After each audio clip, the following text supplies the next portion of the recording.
వాళ్ళిద్దరూ మన దగ్గర లేరు.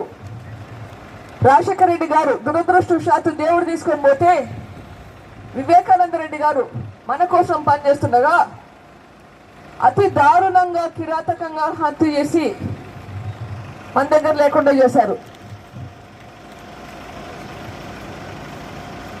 ఈరోజు ఆ రాజశేఖర రెడ్డి గారి తమ్ముని వివేకానంద రెడ్డికి న్యాయం జరగాలి అని 5 సంవత్సరాలుగా నేను పోరాడుతుంటే న్యాయం దొరకట్లేదు.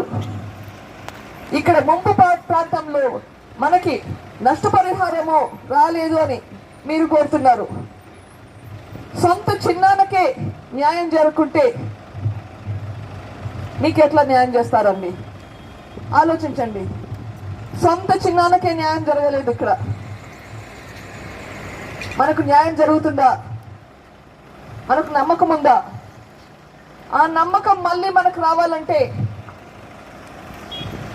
మనకి న్యాయం జరగాలి. మనకు పోరాడే మనిషి కావాలి.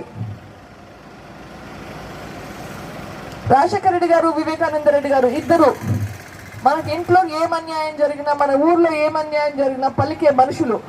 ఇప్పుడు ఎవరితో మాట్లాడాలన్నా లేని మనుషులు.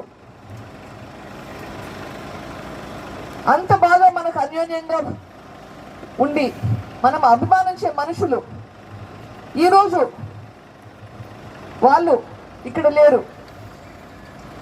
రాజశేఖర రెడ్డి గారు ఉంటే వివేకానంద రెడ్డి గారికి ఇంత అన్యాయం జరిగిండేది సహించేవాడా?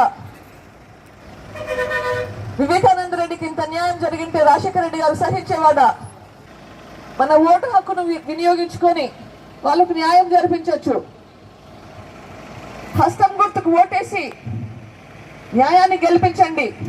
రాజశేఖర రెడ్డి గారికి, వివేకానంద రెడ్డి గారికి న్యాయం జరిపించండి. అలాగే షర్మిలమ్మను అఖండ మెజారిటీతో గెలిపించి రాజశేఖర రెడ్డి గారికి, వివేకానంద రెడ్డి గారికి ఆత్మశాంతిని కల్పించండి.